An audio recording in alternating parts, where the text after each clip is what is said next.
स्वागत है आप सभी का एग्जामदार चैनल में। 12 सितंबर 2020 के हिंदी करंट अफेयर्स के साथ मैं फिर से हाजिर हूं। तो आइए शुरू करते हैं आज का ये करंट अफेयर्स। लेते हैं आज का हेडलाइंस क्वेश्चन। किस जाने माने एक्टर को नेशनल स्कूल ऑफ ड्रामा का प्रमुख नियुक्त किया गया है? और इसका ऑप्शन है सलमान खान, अजय देवगन, परेश रावल और अनुपम खेर। और इसका सही उत्तर है परेश रावल। परेश रावल को नेशनल स्कूल ऑफ ड्रामा का अध्यक्ष नियुक्त किया गया है। अब बढ़ते हैं आज के करंट अफेयर्स के पहले क्वेश्चन की तरफ। आप हमारे चैनल पर अगर नए हैं और अभी तक सब्सक्राइब नहीं किया है तो सब्सक्राइब कर लीजिए, साथ ही बेल आइकन को जरूर दबा लीजिए ताकि आपको नए नए वीडियोज़ के नो टाइम टू टाइम मिलते रहें। तो आइए लेते हैं आज का पहला क्वेश्चन। रेटिंग एजेंसी क्रिसिल के अनुसार वित्त वर्ष 2020-21 में देश की जीडीपी में निम्न में से कितने प्रतिशत की गिरावट दर्ज की जा सकती है? और इसको ऑप्शन है 9%, 5%, 7% और 6%। और इसका सही उत्तर है 9%। आइए जानते हैं इसकी व्याख्या। रेटिंग एजेंसी क्रिसिल ने कहा है कि वित्त वर्ष 2020-21 में भारत के सकल घरेलू उत्पाद या जीडीपी में 9% की गिरावट आ सकती है।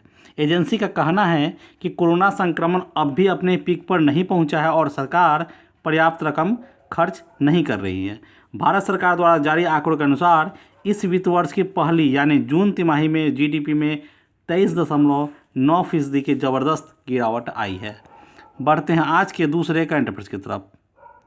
बॉलीवुड के किस जाने माने एक्टर और को नेशनल स्कूल ऑफ ड्रामा का प्रमुख नियुक्त किया गया है? और इसका ऑप्शन है सलमान खान, अजय देवगन, परेश रावल, अनुपम खेर। और इसका सही उत्तर है परेश रावल।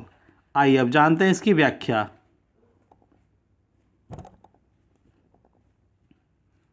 बॉलीवुड के जाने माने एक्टर परेश रावल को नेशनल स्कूल ऑफ ड्रामा या एनएसडी का प्रमुख नियुक्त किया गया है। राष्ट्रपति रामनाथ कोविंद ने गुजरात से बीजेपी के पूर्व लोकसभा सांसद परेश रावल को एनएसडी का अध्यक्ष नियुक्त किया है। उनकी नियुक्ति 4 साल के लिए की गई है। यह पद साल 2017 से खाली था। बढ़ते हैं आज के तीसरे करंट अफेयर्स की तरफ। आर्थिक स्वतंत्रता सूचकांक में भारत 26 अंक के नुकसान के साथ निम्न में से किस स्थान पर पहुंच गया है? और उसका ऑप्शन है 105वें स्थान, 125वें स्थान, 115वें स्थान या 151वें स्थान। और इसका सही उत्तर है 105वें स्थान, 105। अब आइए जानते हैं इसकी व्याख्या। इस सूची में हांगकांग और सिंगापुर पहले और दूसरे स्थान पर क्रमशः तथा चीन 124वें स्थान पर है।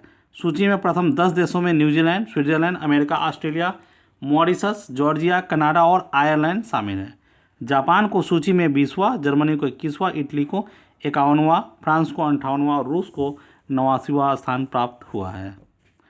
देखते हैं आज का चौथा करंट अफेयर्स। कर्मचारी भविष्य निधि संगठन ईपीएफओ ने अपने खाता धारकों की दुर्घटना या बीमारी से होने वाली मौत के कारण उनकी नॉमिनी को कितने लाख रुपए का बीमा देने की घोषणा की है? और इसका ऑप्शन है 10 लाख, 5 लाख, 7 लाख या 4 लाख। और इसका सही उत्तर है 7 लाख। आइए अब जानते हैं इसकी व्याख्या। कर्मचारी भविष्य निधि संगठन के तहत आने वाले कर्मचारियों की मृत्यु पर उनके आश्रितों को मिलने वाले मैक्सिमम इंश्योरेंस की लिमिट बढ़ाकर 7 लाख कर दी गई है। किसी भी ईपीएफ धारक के निधन पर उसके परिवार को यह राशि मिलती है। यह बीमा राशि आखिरी 12 महीनों के वेतन के आधार पर तय होती है।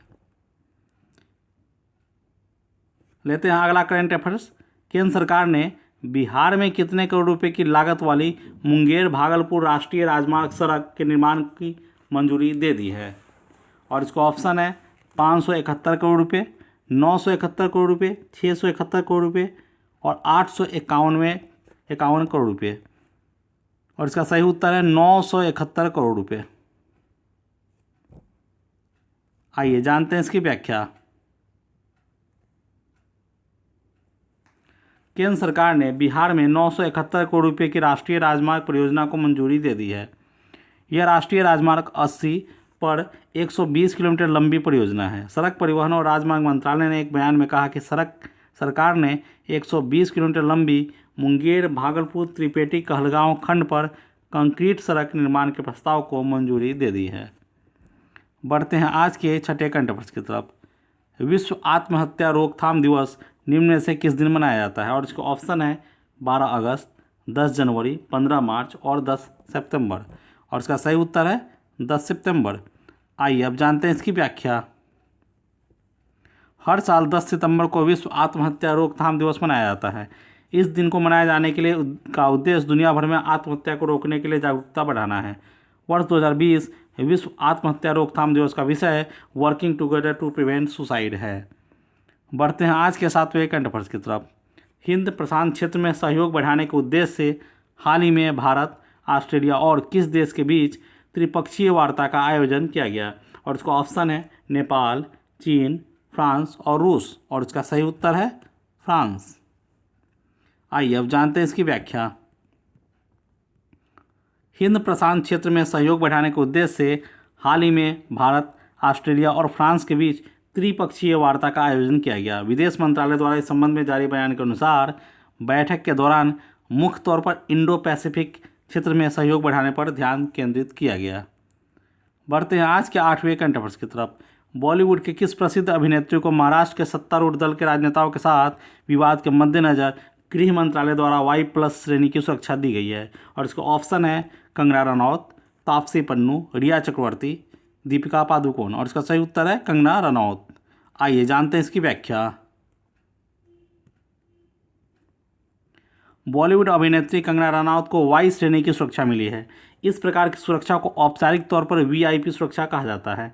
नियमों के अनुसार Y+ सुरक्षा श्रेणी के तहत 11 पुलिस सुरक्षाकर्मी तैनात किए जाते हैं, जिसमें 2 कमांडो भी होते हैं।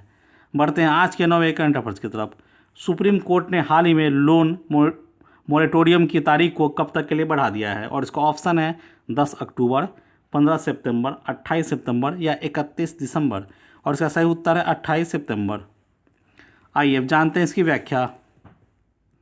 सुप्रीम कोर्ट ने हाल ही में लोन मोरेटोरियम की तारीख को 28 सितंबर तक के लिए बढ़ा दिया है। सुप्रीम कोर्ट ने लोगों को बड़ी राहत दी है। इसका मतलब है कि लोगों के लिए अपने कर्ज की EMI का इस तारीख तक भुगतान जरूरी नहीं है। सुप्रीम कोर्ट ने केंद्र सरकार को ठोस फैसला लेने के लिए 2 हफ्ते का समय दिया है। बढ़ते हैं आज के 10वें और अंतिम करेंट अफेयर्स की तरफ। निम्न में से किस राज्य सरकार ने राज्य में हरियाली सुनिश्चित करने के लिए आई रखवाली मोबाइल ऐप लॉन्च की है? और इसका ऑप्शन है पंजाब, बिहार, झारखंड और राजस्थान। और इसका सही उत्तर है पंजाब। आइए जानते हैं अब इसकी व्याख्या। पंजाब सरकार ने हरियाली बनाए रखने के लिए और पंजाब में पर्यावरण संरक्षण के लिए आई रखवाली ऐप को लॉन्च किया है। यह ऐप लोगों को अधिक से अधिक पेड़ लगाने और ग्रीनरी सेवियर्स बनने के लिए प्रेरित करेगा। इस ऐप का उपयोग पेड़ों की अवैध कटाई के साथ साथ वनों को किसी भी तरह की क्षति से रोकने के लिए भी किया जा सकता है। और इसी के साथ हमारा आज का एक कंटेंट सेशन यहीं ख़त्म होता है। हमारे चैनल से जुड़ने के लिए आप इसी वीडियो के नीचे डिस्क्रिप्शन में जाइए, जहां आपको फेसबुक, व्हाट्सएप, इंस्टाग्राम के लिंक मिल जाएंगे, जिस पर क्लिक करके आप हमारे चैनल से जुड़ सकते हैं। इसके अलावा आप यूट्यूब पे एग्जाम सर्च करके सीधे हमारे चैनल पर आ सकते हैं। हमारे चैनल के उपलब्ध वीडियोज़ को देखिए। वीडियो अगर अच्छे लगते हो तो लाइक कीजिए, शेयर कीजिए और कमेंट बॉक्स में कमेंट करके बताइए। अभी तक आपने चैनल को सब्सक्राइब नहीं किया तो सब्सक्राइब कर लीजिए, साथ ही बेल आइकन को दबा लीजिए, ताकि आपको नए नए वीडियोज़ के नोटिफिकेशन टाइम टू टाइम मिलते रहें। इस वीडियो के लिए बस इतना ही। मिलते हैं नेक्स्ट वीडियो में, तब तक के लिए गुड बाय।